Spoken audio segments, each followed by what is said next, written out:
भाई जो गुरु वचन पे डट गए, कट गए फंद 84 के। अब यहां से भाई और बहनों परमात्मा कबीर सागर को शुरू कर रहे हैं धर्मदास जी के जन्म मरण के प्रकरण को लेकर। धनी धर्मदास का जन्म मरण चक्कर कैसे समाप्त हुआ। देखो भाई और बहनों, वर्तमान में आप और हमारे विशेष मतलब की जो बातें हैं वो आगे कबीर सागर में बीच बीच में आएंगी, लेकिन आप और हम भाई बहनों ने ये जो प्रकरण परमात्मा लिख रहे हैं धर्मदास जी के जन्म मरण के चक्कर को लेकर, इसको भी समझना बहुत आवश्यक है। हमें बहुत सारी कमियों का पता चलेगा, किस प्रकार से परमात्मा इस गंदे लोक में आकर हम दो कोटि के जीवों को समझाने के लिए कष्ट उठाते हैं, कैसी कैसी परमात्मा अद्भुत लीलाएं करते हैं। इन कथाओं को सुनने मात्र से हम लोग पुण्य के भागी बनते हैं, हमारी आत्मा रिचार्ज होती है, हम गदगद होते हैं। क्यों? क्योंकि परमेश्वर के वचन हैं, परमेश्वर के शब्द हैं। धनी धर्मदास का जन्म मरण चक्कर कैसे समाप्त हुआ। पवित्र कबीर सागर का ज्ञान परमेश्वर कबीर बंदी छोड़ जी ने अपनी प्रिय आत्मा धर्मदास सेठ को बताया, जो बाद में धर्मदास जी ने लिखा।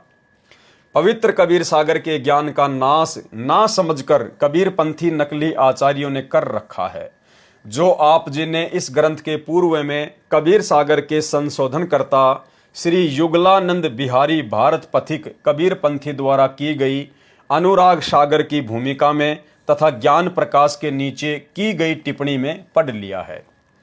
इस ग्रंथ कबीर सागर का सरलार्थ में यथार्थ तथा सरल ज्ञान पढ़ने को मिलेगा। अब गुरुदेव भगवान ने हमें जो सरल करके कबीर सागर का सरलार्थ दिया है, ये हमें बड़ी आसानी से हर प्रकरण को समझा देगा। वास्तव में पूरे कबीर सागर का सारांश है धर्मदास बोध, यानी ज्ञान प्रकाश। परमात्मा ने अपने प्रिय भगत धर्मदास जी को सत्य आध्यात्मिक ज्ञान बताया, इसलिए कबीर सागर धर्मदास बोध है। यानी धर्मदास जी को परमेश्वर ने ज्ञान समझाया, उसी के माध्यम से परमात्मा ने बहुत सारा ज्ञान कबीर सागर में दिया। तो मुख्य जो अध्याय है कबीर सागर का वो है धर्मदास बोध, यानी ज्ञान प्रकाश, और जिसका विस्तृत वर्णन है ज्ञान प्रकाश अध्याय में। जो छठा अध्याय है, सर्वप्रथम ज्ञान प्रकाश से कबीर सागर का सार लेता हूं। अध्याय ज्ञान प्रकाश, छठा अध्याय का सार परमेश्वर कबीर बंदी छोड़ जी द्वारा सेठ धर्मदास जी नगर बांधवगढ़ प्रदेश मध्य प्रदेश भारत देश को शरण में लेने के लिए लीला का वर्णन है। इसमें पद्य भाग में दोहों तथा चौपाइयों के रूप में वर्णन है, जो जन साधारण की समझ से परे की बात है। क्या कह रहे हैं परमात्मा? इसमें पद्य भाग में एक होता है पद्य भाग और एक होता है गद्य भाग। पद्य भाग किसको कहते हैं? जिसमें दोहे हों, चौपाइयां हो, साखियां हो, वाणियां हो, उसको कहते हैं पद्य भाग। और एक होता है गद्य भाग, यानी जिसमें साथ में अनुवाद भी किया गया हो। तो कबीर सागर जो है पूरा का पूरा वो पद्य भाग में है, दोहों में, चौपाइयों में, साखियों में, वाणियों में। तो गुरुदेव भगवान कह रहे हैं इसलिए इस कबीर सागर को समझना, इसके सार को समझना, ये जन साधारण के बस की बात नहीं है। तो कौन समझा सकता है? स्वयं परमात्मा। क्योंकि भाई और बहनों 21 ब्रह्मांड में तो सभी जन साधारण है, 21 ब्रह्मांड में तो सभी आत्मा हैं, सभी जीव हैं। दुर्गा भी जीव है, दुर्गा भी जन साधारण है परमेश्वर के आगे। काल भी जीव है, जन साधारण है परमेश्वर के आगे। ब्रह्मा विष्णु महेश भी जीव हैं, जन साधारण है। 33 करोड़ देवी देवता भी जन साधारण है, जीव हैं। और हम मनुष्य तो हैं ही जीव।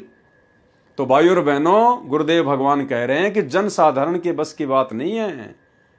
और इसीलिए आज तक कबीर सागर के सरलार्थ को लोग समझा तो पाए नहीं, उल्टा अपने मते अनुसार उनका सरलार्थ कर करके, वाणियों में मिलावट कर करके कबीर सागर का बिगाड़ा कर दिया। तो आज स्वयं कबीर परमात्मा ने सतगुरु रामपाल जी परमेश्वर जी के रूप में आकर, जो कि जन साधारण के पिता हैं, जनसाधारण आत्माओं के परमेश्वर हैं, उन्होंने इसका सार निकालकर अब हमें कबीर सागर का सरलार्थ नामक पवित्र पुस्तक में दिया है। इसमें पद्य भाग में दोहों तथा चौपाइयों के रूप में वर्णन है, जो जनसाधारण की समझ से परे की बात है। इसलिए इसको गद्य भाग में सरल करके लिखना वर्तमान में अति आवश्यक है। अब गुरुदेव भगवान ने हमें जो दिया है कबीर सागर का सरलार्थ, जिसके ऊपर हम वीडियो बना रहे हैं, परमेश्वर ने इसको पद्य भाग से गद्य भाग में लिख दिया, यानी वाणियों का सरलार्थ करके और सरल रूप में वाणियां लिखी हैं ताकि हम इनको समझ सकें। कृपया पढ़ें आगे संक्षिप्त तथा यथार्थ प्रमाणित आत्मा तथा परमात्मा का। जो गुरु बचन पे डट गे, कट गे फंद 84 के, कट गे फंद 84 के, कट गे फंद 84 के।